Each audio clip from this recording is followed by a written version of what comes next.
channel. Today we're going to be reading Curious George Goes Camping.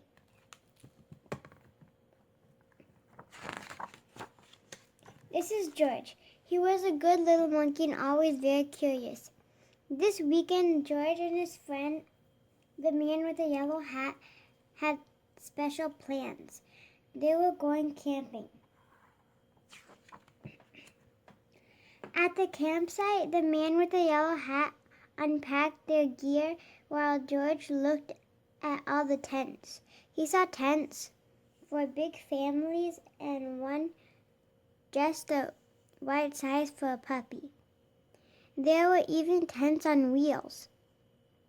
Would you like to help me put up our tent, George? The man asked. George was happy to help.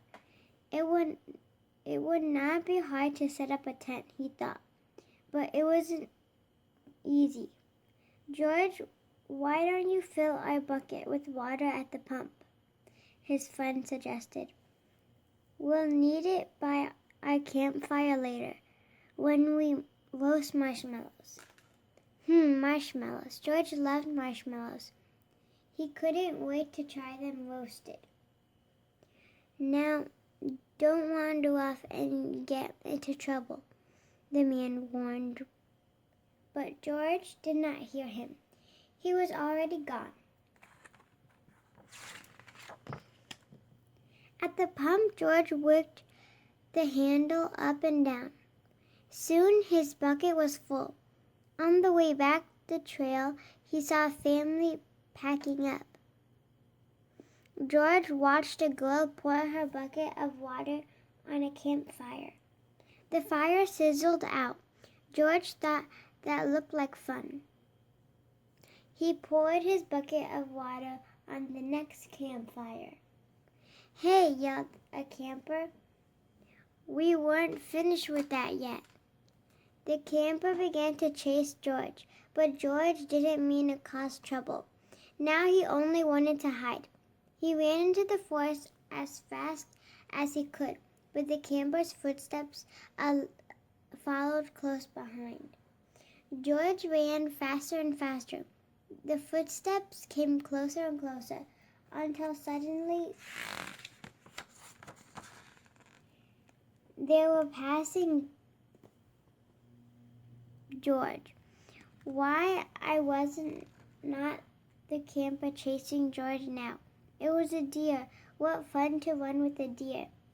Forgetting all about the camper and the marshmallows, George ran after the deer.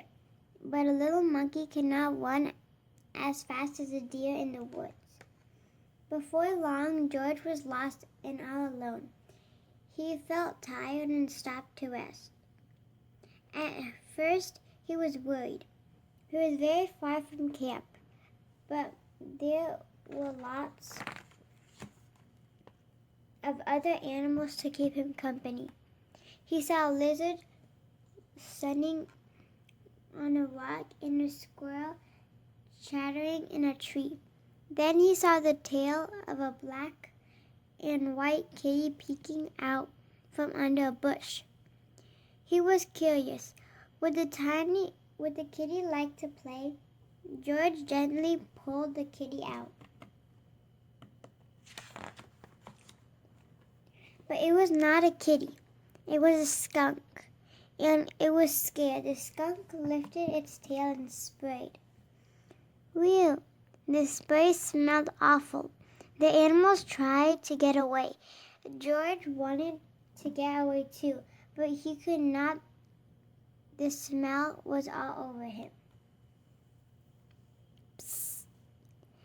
How would he ever get rid of this awful smell? He wondered. Too bad he could not take a bath in the woods.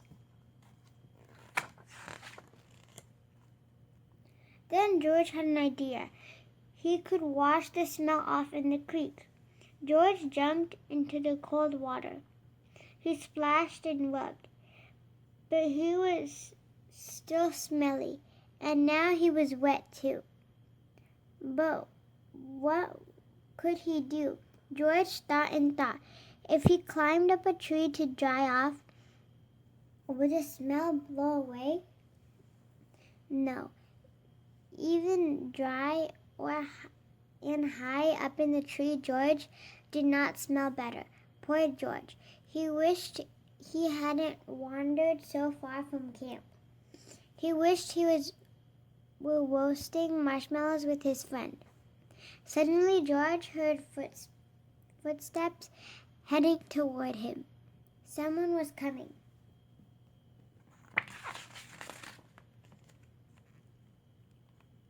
It was the forest animals, but they were running right by him. They had seen something scary, and George saw it too. It was a fire. George had gotten into trouble for putting out one fire, but this fire wasn't in the campground. This was an emergency. Quickly, George climbed down the tree and grabbed his bucket. He scooped it full of water in the creek, then began carefully not to spill. He climbed back up, and swung from branch to branch through the trees. When George got close enough to the fire, he reached down and poured the water on the flames. Out went the fire with a big hiss. Just then, George's friend rushed out of the forest with the ranger. "George," he called, "I was afraid you would be here."